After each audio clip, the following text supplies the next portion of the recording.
Electrical land chain को आपण मानक स्वागत जनाऊँ। ओएमसी ओडिशा माइनिंग कॉर्पोरेशन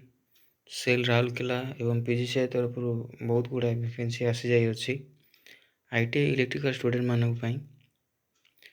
तो जदि यार डिटेल नोटिफिकेशन आपण मैंने देखी ना ये चैनल रे उपलब्ध अच्छी वीडियो गुड़ाक अपलोड हो सारी आपड़ जा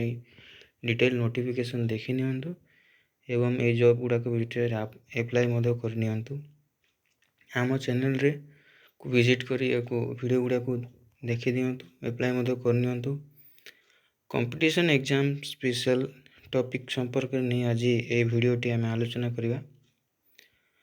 यही टॉपिक हूँ एक एमती एक टॉपिक जहाँकि समस्त टेक्निकल कॉम्पिटिटिव एग्जाम रे प्रायतः 1 मार्क रु 2 मार्क निश्चित रूप से आपन पाइबे।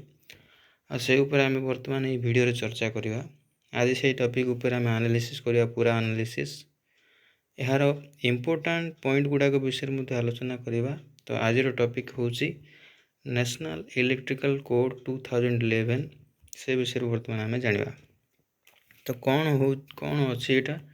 नेशनल इलेक्ट्रिकल कोड ऑफ 2011 से समस्त विषय आज आम ये आलोचना करवा। प्रायतः समस्त इलेक्ट्रिकल कॉम्पिटिटिव एग्जाम हो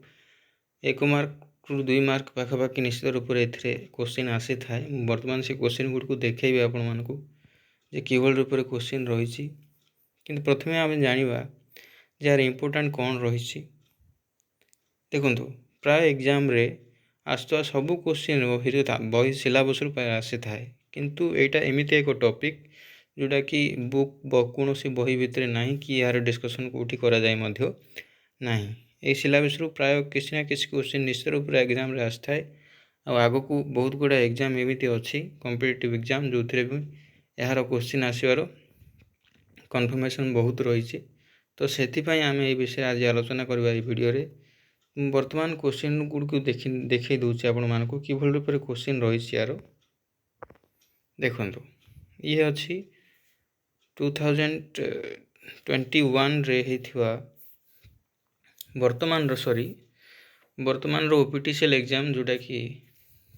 वर्तमान होता 2022 रे 2023 रे according to national electrical code 2011 examination maximum allowable dash voltage drop is from main fuse to main distribution board. एटा कही जो 2011 एनईसी हिसाब रे maximum allowable voltage drop main fuse रु मेन डिस्ट्रीब्यूशन बोर्ड मध्य केते वोल्टेज रही। देखो गोटे क्वेश्चन थिला जार कि 1 वोल्टेज आंसर रही। नेक्स्ट हूँ आ गोटे क्वेश्चन देखी नियंतु जोटा कि राष्ट्रीय विद्युत संहिता हिंदी रे अच्छी क्वेश्चन गुड़िक आप बुझापी चेष्टा करेंगे। भाग 1 निम्न में से कौन सा खंड अर्थात सेक्शन अक्षर प्रतीक संदर्भ के रूप में उपयोग किए जाने वाले संकेत के लिए ग्राफिकल प्रतीक के बारे में जानकारी अर्थात सिंबल मान विषय को सेक्शन रे कह जाए क्वेश्चन पचरा जाए जोटा कि करेक्ट आंसर अच्छी सेक्शन 3। ये दिल्ली वाटर बोर्ड तरफ आसवा क्वेश्चन टी। वर्तमान आउ गोटे क्वेश्चन जोटा कि सीपीआर रे आसला राष्ट्रीय विद्युत संहिता 2011 जोटा कि नेशनल इलेक्ट्रिक कोड 2011 कौन सी धारा मतलब क्यों सेक्शन रे विद्युत कार्य में सुरक्षा प्रक्रिया और पद्धति के संबंध में निर्देश किया गया है। अर्थात विद्युत कार्य प्रक्रिया और पद्धति संबंध में क्यों सेक्शन रे कह जाए आंसर अच्छी सेक्शन 19। या विषय आम बर्तमान जाना से विषय बर्तमान मुझे आपको से पीडीएफ ऊपर को जो आम नेशनल इलेक्ट्रिक कोड रो पूरा डिटेल वीडियो आम बर्तमान देखी नवा।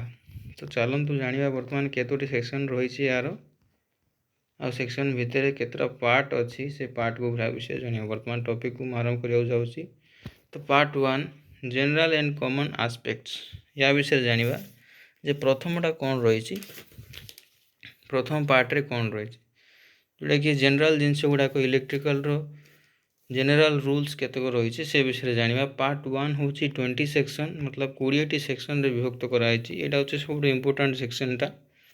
बाकी आउ 7टी पार्ट मध्य रही जोटा कि बहुत कम सेक्शन रही से किंतु पार्ट 1 रे पाखापाखि 20टी सेक्शन रही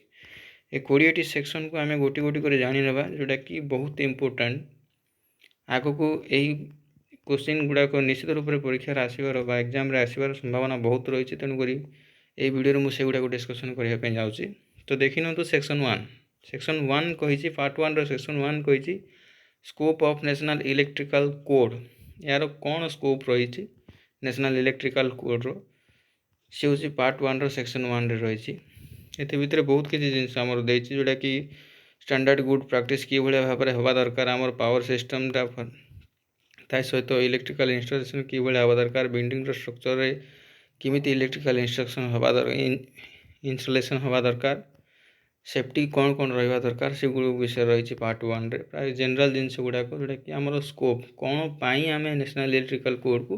व्यवहार करवा तार स्कोप विषय ये नेक्स्ट रहा टर्मिनोलॉजी मतलब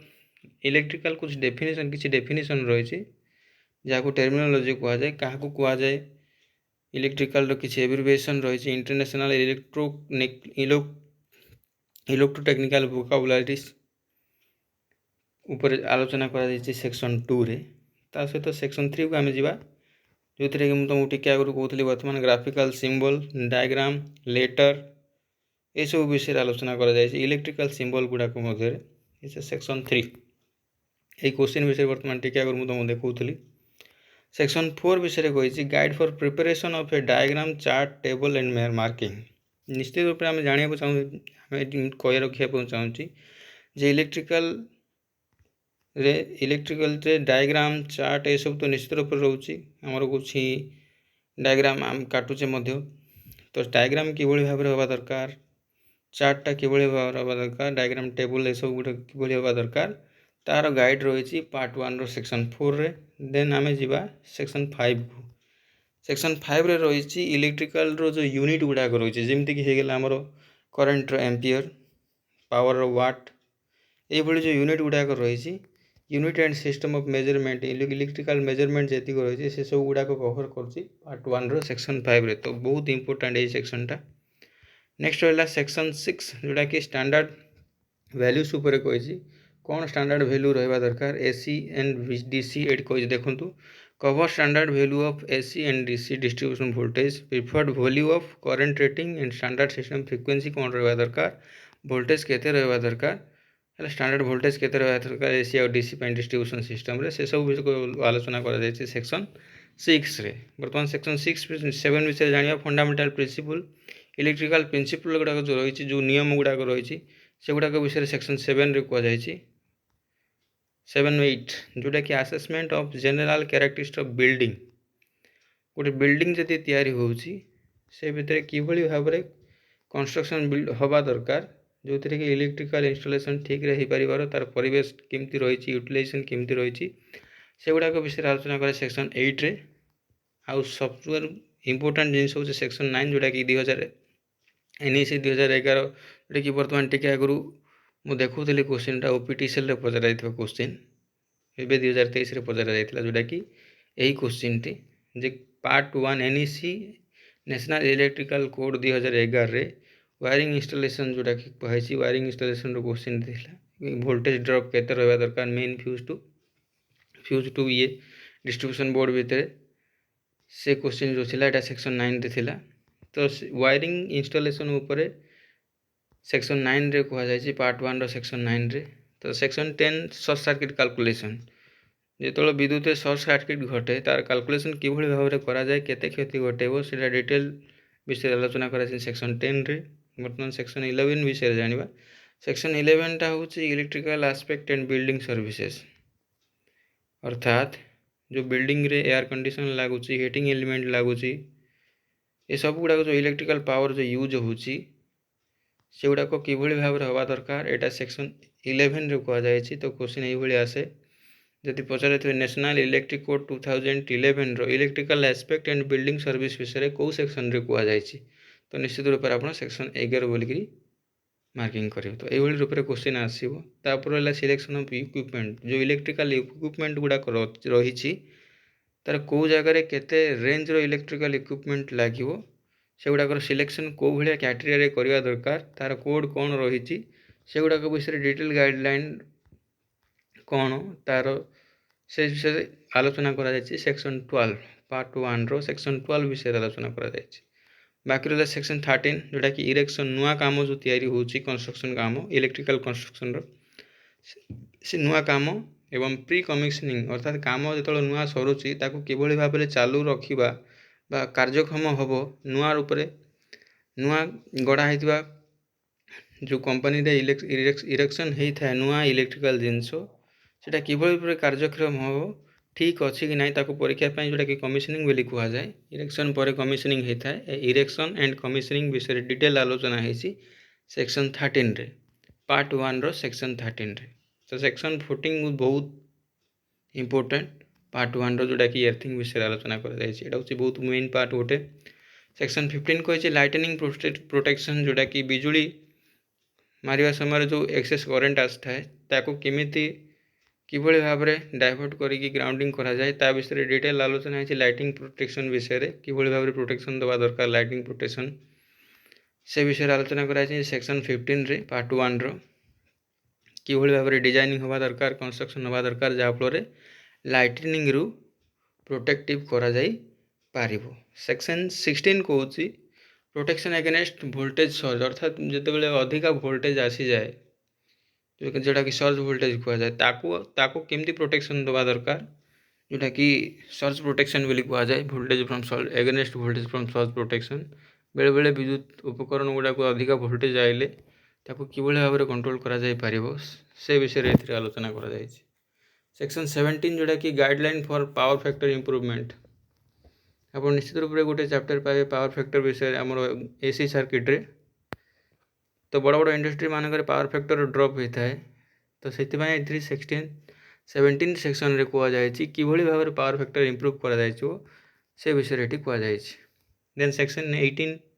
एनर्जी एफिशिएंसी एस्पेक्ट एनर्जी अर्थात शक्तिर एफिशिएंसी केमती बढ़ा जाई पारिबो कोभली भाव में कार्य करा जाई पारिबो से विषय ये आलोचना कराई एनर्जी एफिशिएंसी विषय guideline for energy audit conservation of the point energy conservation केमी करा जाई पारिबो ता ऊपर आलोचना कराई सेक्शन 19 एबे गोटे क्वेश्चन टी आपन मनकु देखुतली जे इलेक्ट्रिकल सेफ्टी ऊपर क्यों सेक्शन रे कह जाई बोली एबे टिके आगुर आम आलोचना करथिले क्वेश्चन विषय देखंतु सेक्शन 19 वर्तमान देखि नबा से क्वेश्चन पुणी थरे एटी देखंतु सेक्शन 9 विषय कही सेक्शन 19 जोटा कि 2011 किस धारा में विद्युत कार्य विद्युत सुरक्षा प्रक्रिया पद्धति सामिल है मु वर्तमान भी टिका कहूली 16 सॉरी धारा सेक्शन 19 ये आ गए क्वेश्चन आपण मानक देखुली जोटा कि धारा 3 जो थी कि प्रतीक विषय रे कह जाए कहूली टिके आगु प्रतीक विषय सेक्शन 3 रे देखु आप सेक्शन 3 ये देखो ग्राफिकल सिंबल एंड डायग्राम विषय कह जाए जोटा कि आमर क्वेश्चन पचरा टिके आगु मुझे देखुली आउ जोटा ओपीटीसीएल आसुवा क्वेश्चन मुझे तुमको टिके आगु देखुली वर्तमान जोटा कि वोल्टेज रो एबे देखि नंतु क्वेश्चन पुणी थे क्वेश्चन टी रही जे voltage drop from main fuse to main distribution board maximum allowable voltage 1 voltage ये आ गोटे क्वेश्चन रही जे according to national electrical code केते वोल्टेज ड्रॉप रही है क्वेश्चन आपण मैंने निश्चित रूप से आग को आसीथिबा कॉम्पिटिटिव एग्जाम मानक देखा निश्चित रूप से पाइबे तो ये वीडियोटी अत्यंत जरूरी सेक्शन 19 रे सेफ्टी उपरे कहा जाए सेफ्टी ऑफ इलेक्ट्रिकल वर्क किभली सेफ्टी रहा दरकार इलेक्ट्रिकल वर्क संबंध से विषय कह जाए पार्ट 2 केवल से सेक्शन ना केवल part 2 electrical installation stand by generating stations and capacitive substations जो जगह इलेक्ट्रिकल जेनेरेशन होची तार स्टेशनटा कोभली भाव हवा दरकार जोटा कैपेसिटिव सबस्टेशन कोभली भाव हवा दरकार ता विषय आलोचना करा पार्ट 2 रे पार्ट 3 होची electrical installation in non industrial building जोटा इंडस्ट्रियल बिल्डिंग तो रहिले इंडस्ट्रियल बिल्डिंग को छाड़देला अन्य जो बिल्डिंग गुड़ाक रोचे नॉन इंडस्ट्रियल बिल्डिंग कह जाए जोटा कि कमर्शियल पर्पज रे व्यवहार करा जाए व्यावसायिक क्षेत्र में तार से विषय इलेक्ट्रिकल रूल्स कौन रही नेशनल इलेक्ट्रिकल कोड तो से भितर बर्तमान पढ़ा बर्तमान तार रही पाखापाखि 7टी सेक्शन कौन कौन से सेक्शन गुड़ाक रही से बर्तमान देखीद सेक्शन 1 रे कही जोटा कि डोमेस्टिक ड्वेलिंग्स आमर डोमेस्टिक अर्थ घर आमर घर आवास जो अच्छी आमर घर गुड़ाक ता भितर केमिति रहा दरकार इनस्टलेशन से विषय आलोचना कर सेक्शन 1 पार्ट 3 सेक्शन 1 रे बर्तमान रहा सेक्शन 2 जोटा कि ऑफिस बिल्डिंग होती जदि कि shopping mall commercial centre institution होता से मानकर किभली भाव में इलेक्ट्रिफिकेशन हवा दरकार किभली भाव में वायरिंग हवा दरकार से विषय डिटेल आलोचना होती नेशनल इलेक्ट्रिकल कोड कौन रही है पार्ट 3 रो सेक्शन 2 रे डिटेल रूप में वर्णना करा सेक्शन 3 कही रिक्रिएशनल असेंबली बिल्डिंग्स अर्थात जो मैंने थिएटर गुड़ाक रही सिनेमा हॉल्स मनोरंजन पर जो घर गुड़ाक या असेंबली बिल्डिंग केमती हवा दरकार ता विषय आलोचना कराई सेक्शन 3 रे मेडिकल एस्टाब्लिशमेंट जो मेडिकल रोचे से गुड़ाकर वायरिंग केमिति हवा दरकार से विषय आलोचना कराई सेक्शन 4 पार्ट 3 रो मेडिकल एस्टाब्लिश गुड़ाक सेक्शन 5 होटेल्स सेक्शन 6 विषय आलोचना कराई स्पोर्ट्स बिल्डिंग सेक्शन 7 विषय आलोचना कराई स्पेसिफिक रिक्वायरमेंट इलेक्ट्रिकल इंस्टॉलेशन इन मल्टी स्टोर बिल्डिंग अर्थात मल्टी स्टोर बिल्डिंग गुड़ाक केमिति हवा दरकार इलेक्ट्रिकल इंस्टॉलेशन से विषय आलोचना करा सेक्शन 7 रे प्रायतः कमर्शियल बिल्डिंग गुड़ाक नॉन इंडस्ट्रियल बिल्डिंग गुड़ाक सेक्शन 3 रे आलोचना करा यहाँ भी बहुत इंपोर्टेंट है पार्टा तेणुक या निश्चित रूप से मन रखिए पार्ट 3 रो सेक्शन 1 रे डोमेस्टिक ड्वेलिंग्स विषय कहला तापर ऑफिस बिल्डिंग हो कि शॉपिंग बिल्डिंग हो कि कमर्शियल सेंटर हो जोटा कि पार्ट 2 विषय सेक्शन पार्ट 3 रो सेक्शन 2 रे कहला सेक्शन 3 हूँ जोटा कि थिएटर हो गला रिक्रिएशनल असेंबली बिल्डिंग्स हो गला सेक्शन 4 रे मेडिकल एस्टाब्लिशमेंट सेक्शन 5 रे गला होटेल विषय मानक सेक्शन 6 है स्पोर्ट्स बिल्डिंग्स सेक्शन 7 हो गला जोटा कि special requirement multi storey building विषय ये 7टा जाक बहुत इंपोर्टेंट जोटा कि नॉन इंडस्ट्रियल बिल्डिंग गुड़ाक इलेक्ट्रिकल इंस्टॉलेशन केमिति हवा दरकार प्रति सेक्शन यार डिटेल रूप से कहुई पार्ट 4 टा सेमती किसी सेक्शन यार ना केवल पार्ट 4 रे आम जाना जे इंडस्ट्रियल बिल्डिंग पार्ट 3 रे देखिले नॉन इंडस्ट्रियल बिल्डिंग पार्ट 4 रे आम देखिए इंडस्ट्रियल बिल्डिंग रो इंस्टॉलेशन केमती हवा दरकार आर कौन पार्ट ना तेणुक पार्ट 1 एंड पार्ट 3 एवं पर्यटन बहुत इंपोर्टेंट रही बर्तमान पार्ट 5 विषय जाना पार्ट 5 रो कुछ 3टा सेक्शन अच्छी कौन आउटडोर इंस्टॉलेशन अर्थात घर रू बाहर बर्तमान इंस्टॉलेशन गुड़ाक जब हम ताल कि हम दरकार आउटडोर इंस्टॉलेशन गुड़ाक से 3टी सेक्शन रही सेक्शन 1 कहूँ public light installation public area जदि लाइटिंग इंस्टॉलेशन होची ताले किभली भाव में हवा दरकार इल्यूमिनेशन कौन रहा दरकार अर्थात लाइटिंग केते रहा दरकार किभली भाव में इंस्टॉलेशन हवा दरकार थोरोली डिटेलली आलोचना होती पब्लिक लाइटिंग इंस्टॉलेशन जोटा कि सेक्शन 1 पार्ट 5 रो से विषय आलोचना होती सेक्शन 2 कौन टेम्पोरारी आउटडोर इंस्टॉलेशन जोटा कि नाट जात्रा गुड़ाक चली था बाहर टेम्पोरारी जोटा कि लाइटिंग व्यवस्था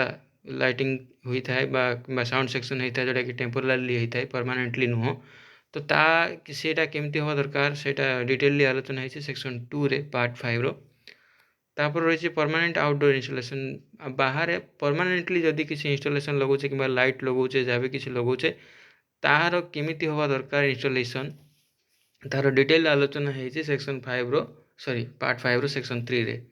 पार्ट 6 पार्ट 7 एंड पार्ट 8 ये 8टी पार्ट रही एगुड़िकर कौन सेक्शन ना तो पार्ट 6 रे कही इलेक्ट्रिकल इंस्टॉलेशन एग्रीकल्चर परमिसेस अर्थात एग्रीकल्चर एरिया रे एग्रीकल्चर निमंते कौन किमितिया रहा दरकार इलेक्ट्रिकल इंस्टॉलेशन है कौन कौन रिक्वायरमेंट रही था ता विषय आलोचना है पार्ट 6 रे एवं पार्ट 7 कौन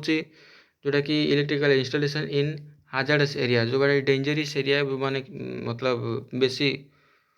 आमको खतरा रही अर्थात विपद रही हाजार्डस एरिया जहाँ को कहुए से जगह इलेक्ट्रिकल इंस्टॉलेशन केमती रहा दरकार जोटा कि कौन कौन अंदर आस देखी ना बर्तमान जे केमिकल इंडस्ट्री जो गुड़ाक पेट्रोलियम रिफाइनरी हो एगुड़ाक हाजार्डस अर्थात बहुत मतलब विपद संकुल जगह गुड़ाक जोटा कि हठात एक्सप्लोजन होवार चांसेस अधिका रही निआ लगिबार चांसेस अधिका रही एक्सप्लोजन होवार चांस अधिका रही तो से जगह मानकर कि भाया इंस्टॉलेशन हवा दरकार बहुत स्पेशल इंस्टॉलेशन होता है से जगह एगुड़ाक मतलब फायर प्रूफ एलिमेंट बेसी व्यवहार करा जाए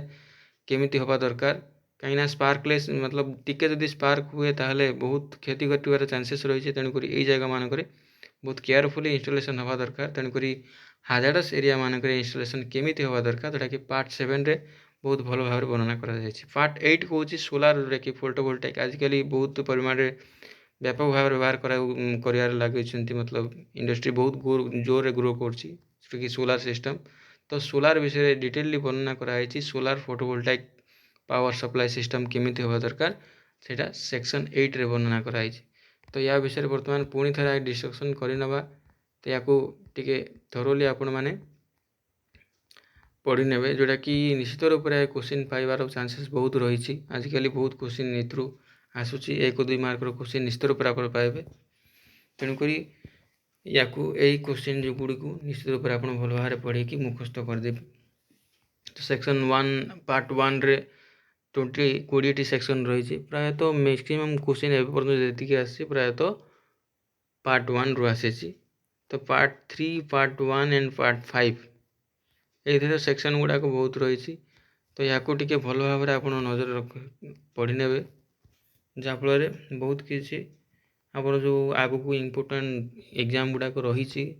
बहुत गुरुत्वपूर्ण रो सेक्शन 3